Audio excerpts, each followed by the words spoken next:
Although it's a very easy problem, but medical students, they take time to solve it. But why?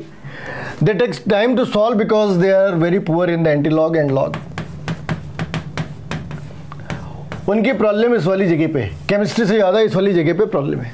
इस वाली problem को solve करके देखते हैं। इन्होंने पहली लाइन में क्या कहा, इन्होंने इस बात के ऊपर स्ट्रेस दी कि आधी ही एसिड न्यूट्रलाइज होती है। इसका एक मतलब ये भी है कि आधी एसिड बच जाती है और आधी एसिड ने सॉल्ट बनाई।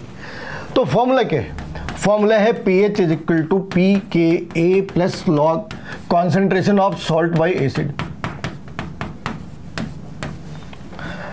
अब अगर हमने यहाँ पे दोनों की हाफ हाफ लगा ली तो फाइनली ये लॉग 1/1 हो जाना है।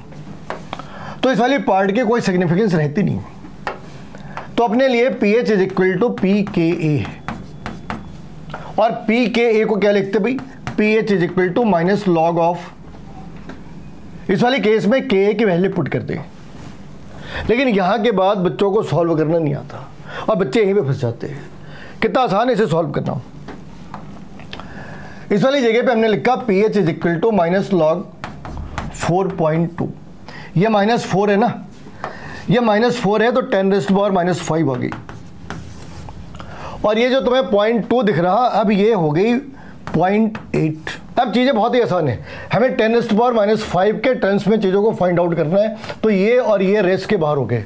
अब बच गए अपने पास दो चीज़ें। अब हमने इस चीज़ का ध्यान रखना है, 0.2 की वैल्यू मतलब 0.8 की वैल्यू कितनी हो सकती है? 0.85 है, इसके बीच कहीं आना है, somewhere in the middle of 6 and 7। ये पूछ सकते हैं कि अगर यहाँ पे नेगेटिव की जगह पॉजिटिव होता तब क्या करते? मान लो उस वाली केस में अगर हमें log 4.2 की चीज़ें बाहर निकालनी है तो ये 10⁻⁴ है और 0.2 का मतलब 0.2 किसकी वैल्यू हो सकती है? तो 0.2 वैल्यू हो सकती है 1.5 के अप्रॉक्स। तो नेगेटिव होने में इतनी चीज़ें होनी है। अगर नेगेटिव हो गई तो इस वाली साइन, अगर ये -4 है तो 10⁻⁵ होगी। अगर ये 0.2 है तो एक्चुअली हम 1 - 0.2 करते, कितनी आ गई? 0.8। अगर ये 0.3 होती तो 1 - 0.3 करते, 0.7 हो जानी थी। जैसे 2 की वैल्यू 3 है, 3 की वैल्यू 4 है, 4 की वैल्यू थोड़ी 6 हो जाती है, 5 की वैल्यू 7 है, 6 की वैल्यू भी 7 है लेकिन अप्रोचिंग टू 8 है, 7 की वैल्यू अप्रोचिंग टू 9 है और 8 की वैल्यू 9 है।